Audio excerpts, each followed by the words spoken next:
Bonjour à toutes et à tous, Judith au micro et je suis journaliste chez Info Jeunes Val d'Oise. Aujourd'hui, c'est le retour de l'émission L'actu des jeunes sur RGB. On se retrouve chaque dernier lundi du mois de 17h à 17h30. Je suis accompagnée de ma collègue Lou. Bonjour Lou. Bonjour Judith, dis-nous de quoi va-t-on parler aujourd'hui ? Aujourd'hui, on va parler Noël, débunkage autour des élections municipales de 2026 et réseaux sociaux. À la fin de l'émission, on va accueillir Lara et Carolina de l'association étudiante Sunchild pour parler mission humanitaire. C'est un beau programme Judith. D'ailleurs, qu'est-ce qu'on peut faire à Cergy pendant les vacances scolaires ? Alors juste avant de passer Noël en famille, vous pouvez assister aux 25 ans du cirque Phoenix le mardi 23 décembre de midi à 19h. La maison de quartier Axe Major Horloge vous invite. Oui, alors rendez-vous à 11h45 à la gare routière de Cergy-Saint-Christophe. Aujourd'hui aussi, on pense aux plus petits. Pour les enfants de 0 à 10 ans, 2 sessions d'ateliers créatifs sont proposées. Ils pourront créer, imaginer et repartir avec de belles réalisations pour décorer la maison ou le sapin. C'est le 24 décembre de 13h30 à 15h30 et le 26 décembre à 15h. C'est gratuit, mais attention, n'oubliez pas de réserver vos places. Pour le lieu, rendez-vous à la salle le 12. Et pour clôturer le mois de décembre, comme tous les ans, le réveillon des familles aura lieu à la maison de quartier des Touleuses. Ça se passe de 14h à 18h le 30 décembre. Au menu, session de magie, spectacle de danse, stand photo souvenirs, goûter partagé. L'entrée est libre et gratuite pour tous, il faut vraiment en profiter. J'espère que vous avez bien noté tout ça dans vos agendas. On passe maintenant à notre chronique débunkage. Même pas vrai d'abord, même pas vrai d'abord.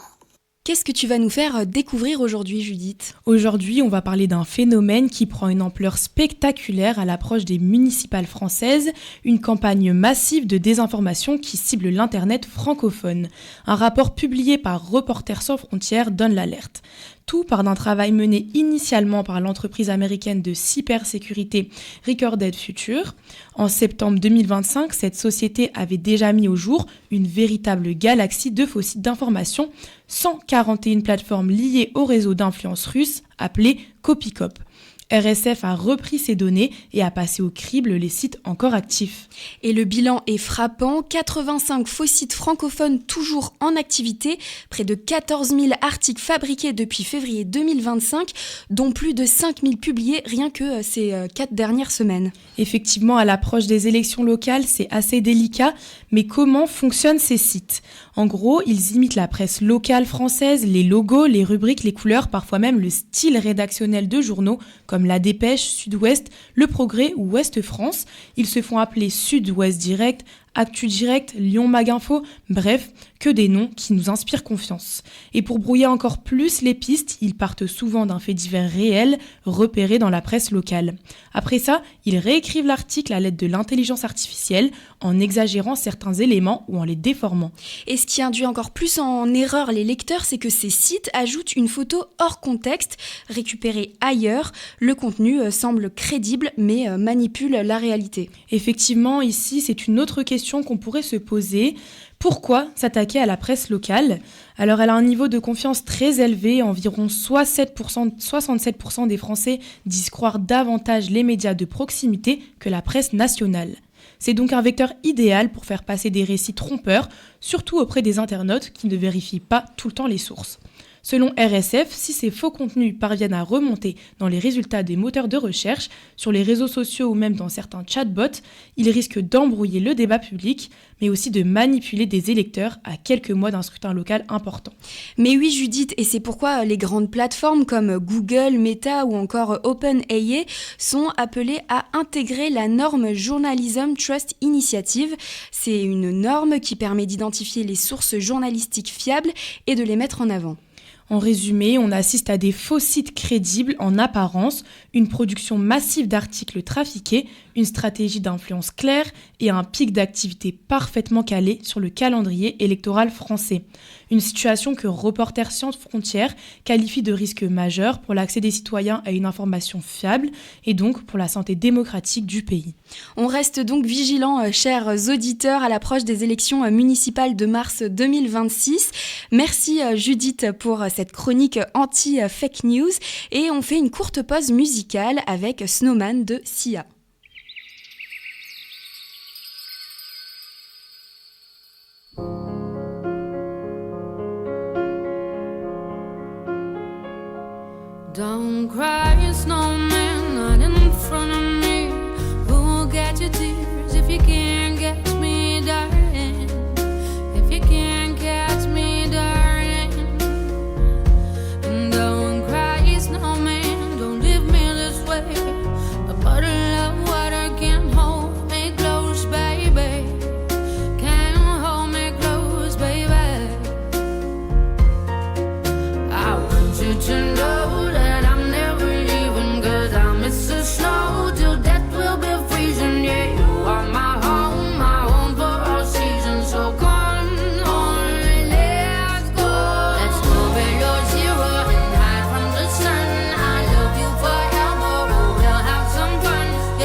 Yes, if you don't have ears, baby.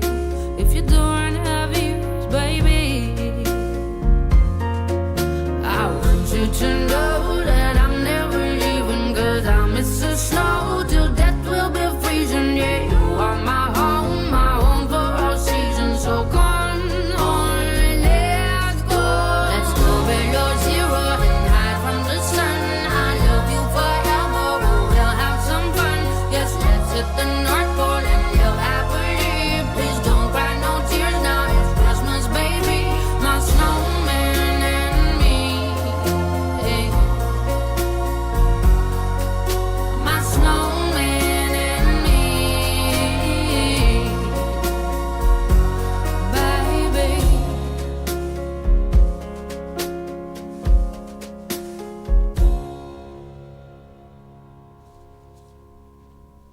On est de retour dans l'Actu des jeunes, une émission faite par les jeunes et pour les jeunes.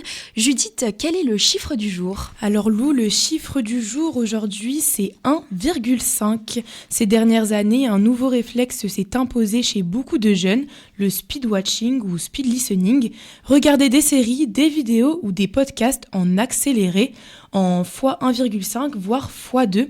C'est un gain de temps apparent, la satisfaction immédiate de tout consommer, de rester à la page. Plusieurs témoignages, notamment dans un article de France Info, racontent que c'est presque devenu une habitude automatique, au point que quand on repasse à une vitesse normale, je cite, le cerveau décroche. Mais cette rapidité a un prix pas seulement sur le temps, mais sur l'attention, la perception et l'appréciation. En accélérant, on perd les silences, les pauses, les respirations, tout ce qui donne du sens et du relief à ce que nous regardons. On ne savoure même plus, on traverse la vidéo ou le podcast que nous sommes en train d'écouter. Un autre danger du tout vite, l'impatience face au réel. Plusieurs sociologues et spécialistes alertent, une exposition prolongée à des médias accélérés pourrait programmer notre cerveau à préférer l'immédiateté, l'efficacité, la rapidité, y compris dans les interactions quotidiennes comme les cours ou nos conversations. Ce qui rend pénible tout ce qui se déroule à vitesse normale. Le speedwatching, c'est un peu comme avaler un repas entier en 10 secondes. Techniquement, on a mangé, mais le goût, la satiété, la sensation de digestion, pas vraiment. On sort du repas et déjà, le cerveau réclame autre chose. D'ailleurs, Lou, les réseaux sociaux, tu vas nous en parler dans ta chronique, ce que l'Europe fait pour moi. Effectivement, Judith, les réseaux sociaux, c'est le premier sujet sur lequel s'est penché le comité consultatif des jeunes auprès de la présidente de la Commission européenne. En gros, ce comité de jeunes a été constitué par un groupe d'experts en juin et sa première réunion s'est déroulée au début du mois de décembre. Il est composé de jeunes âgés de 18 à 28 ans, issus notamment des conseils nationaux de la jeunesse des États membres de l'UE, l'Union européenne. Ce comité peut donner donc son avis et veille à ce que tous les droits et les besoins de tous les jeunes soient pris en compte dans les politiques et les initiatives de la Commission. On attend donc avec impatience les premiers retours de ce comité qui a débuté son travail, je le rappelle, sur les réseaux sociaux. Et oui, puisque les députés européens demandent d'harmoniser dans toute l'Union européenne l'âge minimum de 16 ans pour accéder à des plateformes comme Instagram, Snapchat ou TikTok. Et maintenant, direction l'association où on travaille toutes les deux, Judith, le CIGE, qui s'est transformé en véritable laboratoire de jouets au début du mois de décembre. Notre collègue Marguerite Vallée explique la démarche. C'est l'atelier du Père Noël au CIGE aujourd'hui. Alors on a la chance d'avoir récolté plus de 500 cadeaux entre les figurines, les livres, les jouets, des jouets neufs. Donc on est ravis et c'est pour plus de 107 enfants. L'association United, du coup, qui est connue pour ses maraudes à Cergy et à Argenteuil, organise le Noël des familles. Et du coup, on a voulu nous aussi participer à notre petite échelle en collectant des jouets tout le mois de novembre. Et résultat, maintenant, aujourd'hui, l'E2C est là pour nous aider à les emballer. Et on est ravis et on espère que les enfants le seront aussi. Ah, c'est pour les filles ici de 10 ans. Bravo. T'aurais pu nous mettre la musique, Flavia ? Je te laisse aller le mettre proprement là-bas. Là, on est en train de faire des emballages pour des enfants qui dorment dans des hôtels, c'est ça ? Qui sont dans le besoin, des enfants qui sont dans le besoin, et puis voilà. Ça me fait plaisir d'aider des gens qui sont dans le besoin. Donc voilà. L'association United est implantée à Cergy depuis 16 ans. En plus d'organiser un Noël solidaire avec des familles qui vivent dans un hôtel social, elle réalise des maraudes le samedi et le dimanche après-midi pour fournir des repas chauds à 70 sans-abri, les amis de la rue. Marois, la coordinatrice, et Lilia, la responsable du pôle famille de United, lancent un appel aux bénévoles. Tu as un peu de temps et tu veux te rendre utile un samedi de temps en temps. Faut savoir que quand on s'engage pour United, on peut venir une fois tous les 2 mois. On met en place un planning qui est en ligne sur notre site internet et en fait, on peut s'inscrire au fur et à mesure. Et pour être bénévole, il suffit juste d'avoir la volonté de rendre service, ou je sais pas, j'aime pas dire ça, parce qu'en fait, aider à son propre niveau et se dire qu'il n'y a pas d'engagement, on peut se dire, là j'ai un peu de temps, je peux me dégager 2 heures de mon temps, je peux faire soit donc, des actions auprès de nos amis de la rue ou dans les hôtels. Vous pouvez consulter le site www.asso-united.fr pour avoir plus d'informations. Et d'ailleurs, nos 2 invités du jour font partie de l'association étudiante Sunchild qui a récemment réalisé plusieurs ventes de gâteaux et versé les fonds à United. Bonjour à Lara et à Carolina. Est-ce que vous pouvez nous expliquer quels sont vos rôles au sein de l'association ? Bonjour et merci de nous recevoir. Alors pour ma part, je suis responsable en rédaction. Et donc pour ma part, je suis responsable communication. Donc tout ce qui est les stories, les petits posts, c'est tout moi. Les filles, est-ce que vous pouvez nous expliquer comment est née cette association, comment est née l'idée de Sunchild ? Alors Sunchild est né en 2017, donc c'est un groupe d'étudiants qui ont voulu donc créer une association humanitaire. Donc on est la première association humanitaire de notre fac, donc de Cergy. Et voilà, leur but au début, c'était vraiment se focaliser sur les enfants. Mais aujourd'hui, on se focalise sur plein de choses, d'aide, notamment avec du coup United, pour les sans-abri, les personnes dans le besoin, les personnes atteintes de certaines maladies comme le cancer du sein pour les femmes, même pour les enfants. Donc voilà. Vous êtes basé sur le campus des Chênes, c'est bien ça. Comment les étudiants s'impliquent-ils au quotidien ? Alors en soi, les étudiants peuvent s'impliquer tout le temps.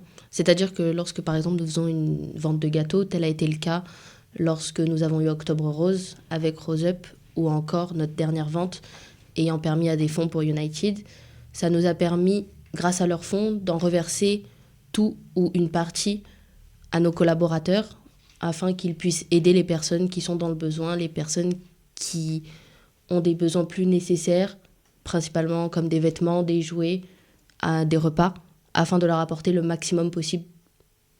Et souvent aussi, du coup, grâce à nos adhérents qui sont la plupart tous étudiants, en vrai de vrai, ils viennent souvent avec nous aux maraudes et ils nous aident, donc même visite des cliniques, ils nous aident souvent à venir rendre un peu plus chaleureux ces événements et voilà. Et ces maraudes, vous les faites avec d'autres associations comme United, c'est ça ? Exactement. Et vous faites ça combien de fois par mois ? Comment ça s'organise dans l'année ? Tout dépend un petit peu de la disponibilité de chacun. C'est-à-dire que, bien évidemment, le plus on en fait, le mieux c'est. Cependant, on va dire qu'on peut être à 2-3 maraudes par mois, à peu près. Si vous voulez, ça se passe avec un principe assez commun. Nous avons un groupe WhatsApp en commun. De ce fait, on propose les disponibilités de chacun, qui est disponible, quel jour. Parce qu'il faut savoir que les 2 maraudes, elles ne sont pas pareilles. C'est-à-dire que la maraude de Cergy nécessite un petit peu plus une voiture, puisque nous nous baladons entre divers endroits, tandis que la maraude d'Argenteuil, on est vraiment à un endroit fixe. Donc voilà, quand chacun est disponible, chacun met sa disponibilité et on y va par petits groupes. Et justement, à quoi peut ressembler une maraude type à Cergy, par exemple ? Alors la maraude type à Cergy, on se rejoint dans un petit parking. Par la suite, on va dans un premier endroit délivrer des repas ou des vêtements chauds, principalement en cette période d'hiver. Par la suite, on va à un autre endroit où il y a d'autres personnes. Et par la suite, on continue notre route à un dernier endroit où à l'instant T, nous sommes fixes. Nous sommes d'ailleurs pas très loin de Testi Crousti. Et nous distribuons les repas qu'il nous reste. Et ça, c'est quel jour pour la maraude de Cergy, généralement ? C'est le samedi. Le samedi de 15h45 à 18h45. Et qui sont ces gens que vous rencontrez et quels sont leurs besoins les plus urgents ? La plupart, c'est des gens vraiment dans le besoin et souvent, ils sont très mis à part. Donc, souvent, voilà, c'est des gens en vrai qui ont un travail et juste parfois ça ne leur suffit pas. Et ils viennent du coup essayer d'avoir un petit moment chaleureux, un petit moment où ils peuvent aussi parler et discuter avec d'autres gens, parce que souvent ils sont très seuls. Mais aussi, bien évidemment, des gens qui ont besoin de nourriture et de vêtements ou même de produits d'hygiène. Donc voilà, souvent c'est plus ce genre de personnes. Et on a tendance à dire, à entendre parler, que ce soit dans les réseaux sociaux, dans les médias, que l'hiver, c'est le moment où il faut peut-être se remobiliser pour ce qui est maraude, dons. Est-ce que c'est quelque chose que vous voyez, vous, sur le terrain, ou que les personnes qui sont dans votre association l'ont vu les années passées, ou est-ce que de toute façon, il y a besoin d'aide, quoi qu'il arrive? Alors, je vais parler personnellement. Pour mon avis, c'est important d'aider à longueur de temps.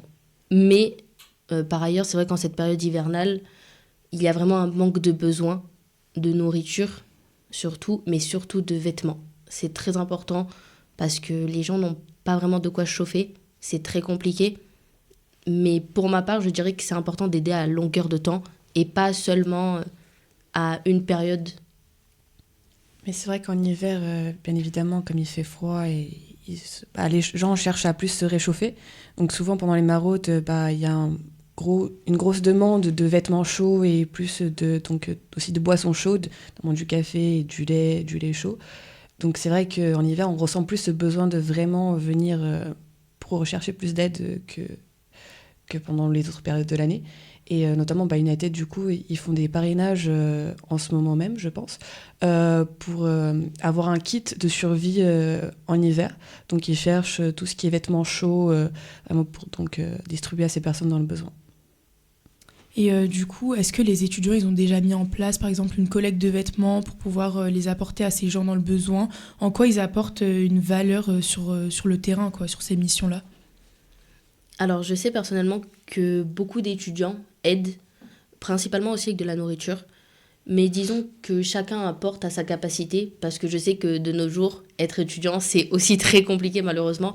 Mais un petit geste, inconsciemment, peut être d'une grande aide. Mais souvent aussi, notre association, en tout cas, les années précédentes, avait fait une récolte de vêtements chauds dans notre faculté. Et cette année, on n'a pas encore fait, mais je pense que c'est prévu pour le mois de janvier. Et souvent, les gens, c'est vrai que les étudiants, souvent, sont généreux et apportent des vêtements chauds et même de la nourriture, des vêtements qu'ils n'utilisent plus. Et voilà, ça fait du bien. Et justement, là, on parle aussi d'engagement des jeunes, des étudiants. Tu l'as dit, les jeunes sont aussi parfois dans le besoin, ou en tout cas peut-être en difficulté par rapport à certaines autres personnes. Comment vous le ressentez, cet engagement, vous, que ce soit sur les maraudes ou même dans la vente de gâteaux? Est-ce que vous sentez qu'il y a un élan de générosité ou c'est compliqué? Moi, personnellement, je vois ça surtout dans l'état d'esprit.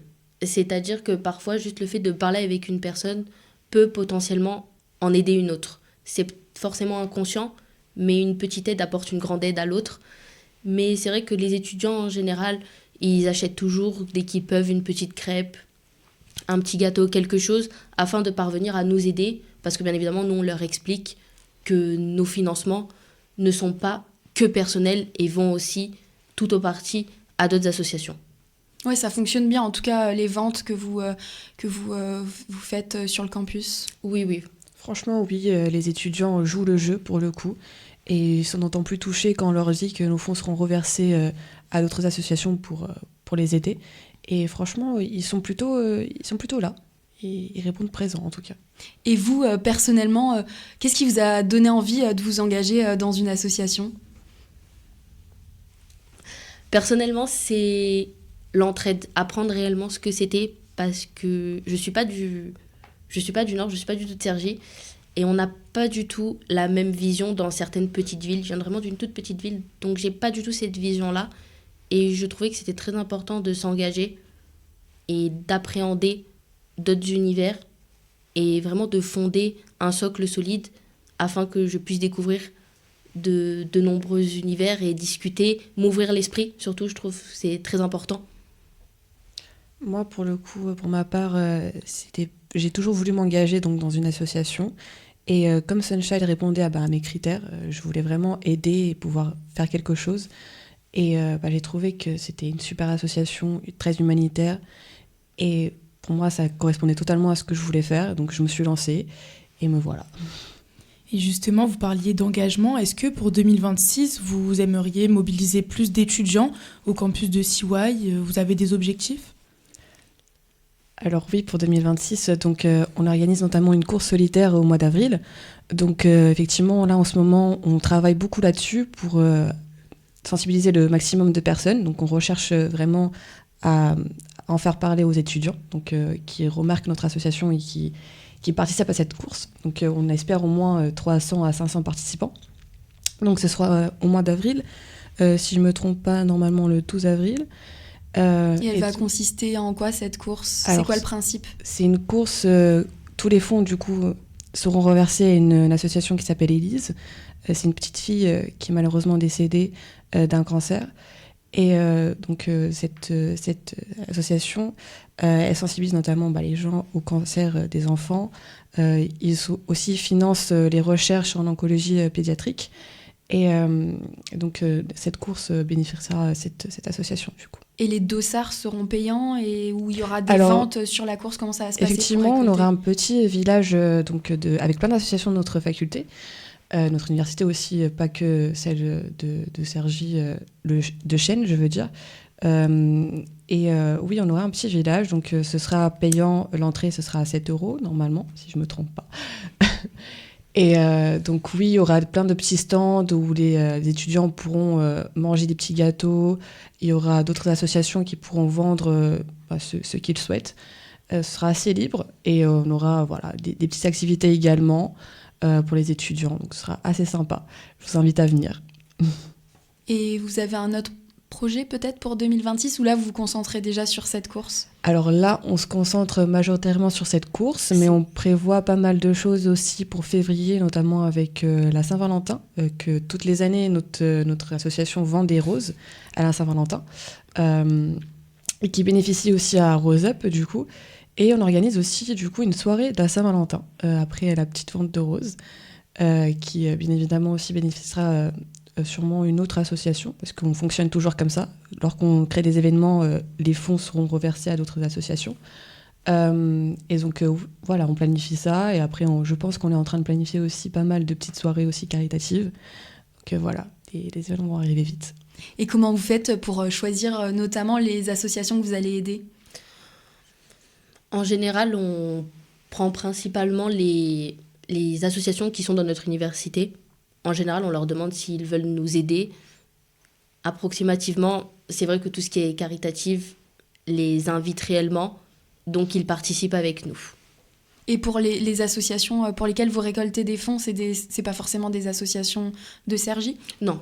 Non, pas du tout. On débriefe donc tout ensemble. Donc on est 6 au sein du bureau. Et avec nos collègues, on se réunit et on discute des associations qu'on a pu trouver, les recherches qu'on a faites. Et voilà, on propose plusieurs associations et ensuite on décide laquelle nous intéresse spécialement. Et voilà. Après, je trouve ça important de préciser, c'est qu'on essaie beaucoup de varier nos associations. C'est vrai que des fois, c'est très compliqué parce que certaines ne nous répondent pas, certaines n'ont pas vraiment le même objectif que nous, mais on essaie de varier un maximum afin d'aider le plus de personnes possible. Parce que c'est vrai que notre association était très visée en tout cas sur les enfants. Donc très souvent, on essaye d'aller plus vers des associations qui bénéficient des enfants. Mais c'est vrai qu'on a tendance maintenant à plus se propager vers d'autres associations dans toutes sortes. Oui, c'est ce que j'avais demandé. C'est pas que pour les enfants finalement que vous récoltez des dons? Ouais, non, pas que. Tout ça, c'est des causes super importantes. Et est-ce qu'il y a beaucoup d'étudiants qui demandent à rejoindre votre association? Si moi, je suis étudiante et que j'ai envie de rejoindre votre association, comment je fais? Alors, aujourd'hui, on a 17 adhérents. Donc, c'est pas mal par rapport aux autres années. Les gens s'engagent de plus en plus, je trouve, et je trouve ça super. Mais du coup, si vous voulez nous rejoindre, vous pouvez aller sur notre Instagram sunchild.cy. Et de là, vous pouvez nous envoyer un petit DM si vous voulez adhérer à notre association, ou il y a directement le lien dans notre bio pour adhérer. Ce sera donc payé 4 €. 4 € exactement. Pour adhérer une à cotisation. Une cotisation de 4 €, merci. Parce qu'après, disons que les adhérents ont des prix sur d'autres choses. Ils vont payer un petit peu moins sur la vente de gâteaux parce qu'ils ont adhéré. Et c'est vrai qu'il faut le dire que les adhérents, ils participent, ce que les non-adhérents en général ne font pas. C'est-à-dire, par exemple, les maraudes, nos adhérents se mobilisent pour les faire. Exactement, on a un petit groupe WhatsApp où on explique tous les événements qu'on aura prochainement et s'ils veulent y participer ou non. Bon, la plupart y participent souvent et donc ils nous accompagnent dans les maraudes, quand on fait des visites à la clinique pour voir les petits enfants qui sont malades ou viennent de se faire opérer. Et voilà, même pendant nos ventes, ils sont bénévoles aussi, ils nous aident à organiser les choses. Pour la course, ils seront là aussi pour nous aider à tout bien organiser. Donc ils sont très importants et c'est vrai que ça les permet de se mobiliser pour des bonnes causes. Et on a besoin de consacrer combien de temps à votre association pour être adhérent ? Eh bien, en tout cas, dans le bureau, c'est sûr que si vous faites partie du bureau, il faut se consacrer beaucoup de temps pendant la semaine. Mais en tant qu'adhérent, en vrai de vrai, il n'y a pas de réel temps. Voilà, on essaie de gérer un petit peu. On est très flexible pour le coup, on n'impose rien à personne, chacun vient comme il veut. Si vous voulez être très impliqué, vous le pouvez, comme venir une fois par mois ou quand vous le souhaitez, c'est tout ouvert. On essaie de faire le maximum de travail en amont. C'est-à-dire que nous, on va essayer de se mettre d'accord sur les dates des maraudes si une de nous peut éventuellement, une personne du bureau, et par la suite, on demande à nos adhérentes, ou en général, on en privilégie plus que nous, ou des fois, elles peuvent même le faire seules. Mais c'est vrai qu'on essaie d'en faire... On essaie toujours de les accompagner, parce qu'évidemment, voilà, c'est pas toujours facile d'aller à ce genre d'événements seul, quand vous ne connaissez pas. Oui, surtout au début, j'imagine. Oui, c'est sûr. Donc on essaie toujours de les accompagner, en tout cas. Une personne ira toujours avec... on parle en elle parce que la plupart sont des femmes. Okay. Enfin, sont toutes des femmes, même. D'accord. donc c'est vrai que on essaie tout le temps de les accompagner parce que c'est très compliqué d'y aller toute seule, en vrai. Et juste avant d'aborder la dernière question, j'avais une petite remarque. Tout à l'heure, vous parliez de clinique. Comment vous organisez ces rencontres-là ? Si j'ai bien compris, vous allez voir des enfants, c'est ça ? Oui, c'est exactement ça. On a donc un partenaire, c'est la clinique Marcel Samba à Boulogne. Voilà, c'est une petite clinique qui opère des enfants. Tout est dans la pédiatrie. Ils sont plus focalisés dans la pédiatrie. Donc il y a beaucoup d'enfants qui sont souvent là. Et donc on y va souvent les mercredis, du coup, parce que c'est là où il y a le plus d'enfants.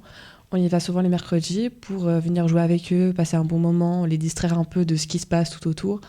Et donc voilà, et on prend souvent des adhérents avec nous afin d'y aller. Et comme ça, on y va souvent par 3. Comme ça, voilà, on essaie de ne pas être trop aussi. Parce que... Pour pas encombrer. On a une petite salle où il y a plein de jouets et là on peut un peu jouer avec les enfants, les distraire un peu, discuter avec eux, même avec les parents, souvent on discute aussi. Donc voilà, c'est très sympa. Et justement, pour finir, est-ce que vous avez une rencontre ou une histoire qui vous a particulièrement marqué depuis que vous avez intégré cette association ? Alors en soi, toutes les histoires sont marquantes et il faut savoir qu'en général, les gens se confient très peu. Surtout quand ils s'aperçoivent qu'on est des personnes qui viennent d'arriver, qu'on est nouvelles, ils ont un petit peu peur d'aller vers nous. Parce que c'est vrai que c'est compliqué de se confier à des gens que l'on ne connaît pas, bien sûr. De se faire, toutes les histoires qu'on m'a racontées sont importantes à mes yeux. Il faut savoir que des fois, c'est même des personnes dont on n'aurait pas l'idée qu'ils ont besoin d'aide. Et au final, oui. Mais chaque histoire est réellement importante. Des personnes suite à des divorces, suite à un problème de travail. Il y a même des personnes qui travaillent et qui ont quand même besoin de venir prendre à manger, des vêtements. J'ai vu un monsieur du coup qui avait quand même un travail et il venait quand même du coup récupérer, voir l'état dans lequel finalement, bon, on va pas discuter de politique, mais voilà, il y a souvent des gens qui ont quand même un travail, qui ont quand même une famille, mais qui sont là dans le besoin. Parce que souvent, ils ont honte aussi de leur situation et ils n'ont pas trop envie d'en discuter. Mais ça reste des gens très agréables et très, très sympathiques et qui sont là juste pour en vrai passer un bon moment et oublier un peu ce qui se passe dans leur vie au quotidien. Et voilà. Super, merci Lara et Carolina d'avoir pris le temps de nous répondre. Merci à vous de nous avoir accueillis. Merci. Merci à Lou de co-animer cette émission à mes côtés et merci à vous de nous avoir écoutés. On se retrouve le lundi 26 janvier pour une nouvelle émission où on parlera don du sang. Bonne fin de journée.